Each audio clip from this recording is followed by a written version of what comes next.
Hello everyone.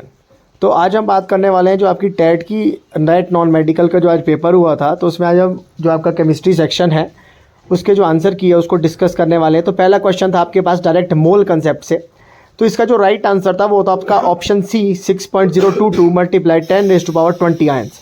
तो जो आपका दूसरा क्वेश्चन था which of following element is stored in water, तो इसका राइट आंसर था आपका ऑप्शन डी फॉस्फोरस, क्योंकि जो आपका फॉस्फोरस है वो आपका नॉन मेटल होता है, बाकी जितने भी आपको एलिमेंट दिए थे वो आपके मेटल थे। जो आपका 123 नंबर का क्वेश्चन था तो ये आपका डायरेक्ट था 10th क्लास की केमिस्ट्री के फर्स्ट चैप्टर से, तो इसका जो राइट आंसर है वो है आपका ऑप्शन डी कैल्शियम हाइड्रोक्साइड और कैल्शियम कार्बोनेट। तो आपका जो नेक्स्ट क्वेश्चन था वो था क्वेश्चन नंबर 124, तो इसमें आपके इंडिकेटर्स दे रखे थे, इसका जो राइट ऑप्शन था वो तो आपका ऑप्शन ए। और जो नेक्स्ट क्वेश्चन था ये तो आपका डायरेक्ट जो आपका क्लास 11th का जो आपका एवोगैड्रो लॉ है कि under similar condition of temperature और pressure equal volume of all gases contain equal number of molecules, तो इसका राइट आंसर था ऑप्शन बी एवोगैड्रो लॉ। आपका नेक्स्ट क्वेश्चन था डायरेक्ट, उसमें हमने निकालनी थी नॉर्म मोलैरिटी, तो इसका आंसर था आपका option B that is 0.4 molar. तो जो आपका नेक्स्ट क्वेश्चन था ये आपका था क्लास +1 केमिस्ट्री से लॉरी ब्रोंस्टेड एसिड और बेस के कंसेप्ट से, तो इसका राइट आंसर है आपका option A that is ammonia. तो जो 128th क्वेश्चन था उसमें जो आपके दो एलिमेंट दे रखे थे, तो ये आपके ऐसे एलिमेंट है जिनमें सेम नंबर ऑफ न्यूट्रॉन्स है, तो इनको बोला जाता है आइसोटोन्स। तो नेक्स्ट क्वेश्चन था आपका ऑक्सीडेशन स्टेट पोटासियम की आपने फाइंड आउट करनी थी, तो इसका राइट आंसर था आपका ऑप्शन डी दैट इज +4। जो आपका नेक्स्ट था आपका ऑक्सो एनाइन से जो था, इसका राइट ऑप्शन है आपका ऑप्शन डी ClO4 नेगेटिव, क्योंकि यहाँ पर रेजोनेंस होता है तो जो आपका नेगेटिव चार्ज है वो फैल जाता है, तो उसकी वजह से इसकी डिसप्रोपोर्शन नहीं होती क्योंकि इसकी स्टेबिलिटी बढ़ जाती है रेजोनेंस की वजह से।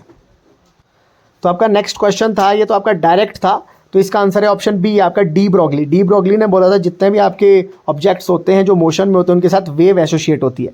नेक्स्ट क्वेश्चन जो आपका था हाईएस्ट इलेक्ट्रॉन गेन एंथैल्पी, तो इसका राइट आंसर है आपका क्लोरीन। क्लोरीन की हाईएस्ट इलेक्ट्रॉन गेन एंथैल्पी होती है। नेक्स्ट है आपका 153 क्वेश्चन था आपका डायरेक्ट 10th क्लास से, तो only non metal which is liquid, इसका आंसर है आपका ब्रोमीन। जो आपका नेक्स्ट क्वेश्चन था इसका आपका आंसर था फ्रॉथ फ्लोटेशन प्रोसेस, जो आपका ऑप्शन डी है सल्फाइड ओर्स के लिए हम इसका यूज करते हैं। नेक्स्ट क्वेश्चन इसका जो आंसर था आपका जो आपका कॉपर है वो रिएक्ट करता है मॉइस्चर के साथ और कार्बन डाइऑक्साइड, इसका राइट आंसर था ऑप्शन ए कैल्शियम हाइड्रोक्साइड और कैल्शियम कार्बोनेट। नेक्स्ट जो था आपका उसका राइट आंसर था आपका सोडियम। तो सोडियम क्या होता है अपने पीरियड में सबसे बड़ा होता है, क्योंकि अक्रॉस द पीरियड जो आपका साइज है वो आपका डिक्रीज होता है, तो सोडियम था जिसका साइज सबसे बड़ा होता है। तो आपका नेक्स्ट क्वेश्चन था which of the following solution will show Tyndall effect, ये आपका 9th क्लास का क्वेश्चन था, इसका आंसर है आपका mixture of milk and water, वो आपका कोलाइडल सॉल्यूशन होता है। Next which of following compound does not Sublime, इसका आंसर था आपका सोडियम क्लोराइड, क्योंकि ये क्या होता है आपका नॉन वॉलेटाइल सॉल्यूट होता है, क्योंकि इसके बीच क्या होता है strong force of attraction. Next question है आपका what is molecular formula magnesium nitride, तो मैग्नीशियम नाइट्राइड का फार्मूला होता है Mg3N2, तो इसका राइट आंसर है option number A. Next question है आपका हीलियम गैस वाला, तो ये आपका मोल कंसेप्ट का डायरेक्ट क्वेश्चन था, इसका जो आपका राइट आंसर है वो है आपका B option that is 2 moles. तो जो आपका नेक्स्ट क्वेश्चन है तो आपका नेक्स्ट क्वेश्चन है bronze is an alloy of, इसका राइट आंसर था आपका option A copper and tin. Next question है आपका डिकम्पोजिशन ऑफ हायर एल्केन, तो इस प्रोसेस को बोला जाता है पायरोलाइसिस, ये आपका क्लास 11th का क्वेश्चन था। नेक्स्ट हो गया आपका जो आपका नेक्स्ट क्वेश्चन था उसका जो आपका राइट आंसर था वो था आपका सोडियम। जो आपका सोडियम है वो क्या कर रहा है ऑक्सीडाइजिंग एजेंट का काम कर रहा है। नेक्स्ट क्वेश्चन था आपका गैस जो आपकी टॉक्सिक होती है, तो इसका आंसर था आपका हाइड्रोजन सल्फाइड, तो जो इसकी स्मेल है वो क्या होती है रोटन एग की तरह होती है, तो इसका राइट आंसर था आपका option number see that is आपका हाइड्रोजन सल्फाइड।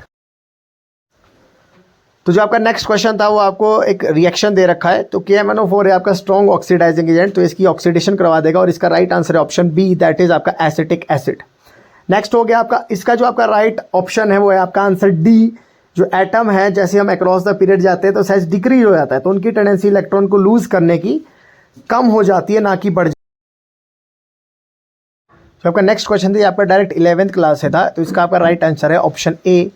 नेक्स्ट क्वेश्चन हो गया आपका इसका जो आपका राइट आंसर है दैट इज आपका ऑप्शन डी। जो आपका सेकंड लास्ट क्वेश्चन था ये भी आपका क्लास 11th का क्वेश्चन था, तो इसका राइट आंसर है आपका option B that is steam distillation. और लास्ट जो आपका क्वेश्चन था इसका आंसर है आपका इवेपोरेशन।